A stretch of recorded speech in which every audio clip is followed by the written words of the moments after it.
Hi friends, అందరికీ నమస్కారం. Welcome to Ruchilavanam. ఈరోజు మన ఛానల్లో టమాటా రైస్ని సింపుల్గా ఈజీగా ఎలా చేయాలో చూపించబోతున్నాను. త్వరగా అయిపోయే లంచ్ బాక్స్ రెసిపీ కావాలా? అయితే ఈ స్పైసీ టమాటో రైస్ ట్రై చేయండి. బ్యాచిలర్స్ కూడా ఈజీగా చేసేసుకోవచ్చు. కేవలం 10 నిమిషాల్లో రెడీ అయ్యే ఈ రెసిపీ మీకోసమే. ఇంకా లేట్ లేకుండా వీడియోలోకి వెళ్దాం రండి. ముందుగా ఒక గ్లాస్ బియ్యాన్ని, అంటే 200 గ్రాముల బియ్యాన్ని ఇలా పొడి పొడిగా అన్నం వండి పక్కన పెట్టుకోవాలి. ఇప్పుడు ఒక మిక్సీ జార్ తీసుకుని దానిలో 2 మీడియం సైజ్ టమాటాలు వేసి గ్రైండ్ చేసి పక్కన పెట్టుకోవాలి.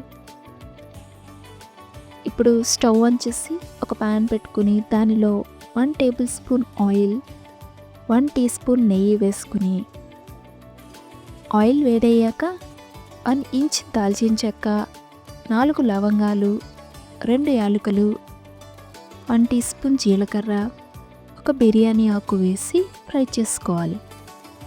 అవి లైట్గా ఫ్రై అయ్యాక సన్నగా కట్ చేసిన ఒక మీడియం సైజ్ ఉల్లిపాయ వేసి 2 పచ్చిమిర్చి ముక్కలుగా కట్ చేసి వేసుకోవాలి.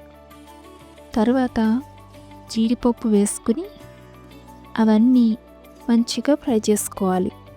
ఆనియన్స్ మంచిగా ఫ్రై అయ్యాక 1 టీ స్పూన్ ఫ్రెష్గా నూరుకున్న అల్లం వెల్లుల్లి పేస్ట్ వేసి పచ్చివాసన పోయేంత వరకు బాగా ఫ్రై చేసుకోవాలి.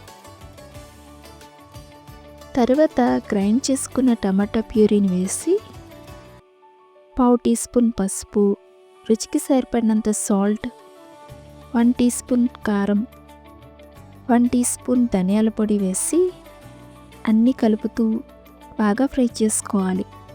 టమాటాలోని పచ్చివాసన పోయి ఆయిల్ పైకి తేలేంత వరకు ఫ్రై చేసుకోవాలి.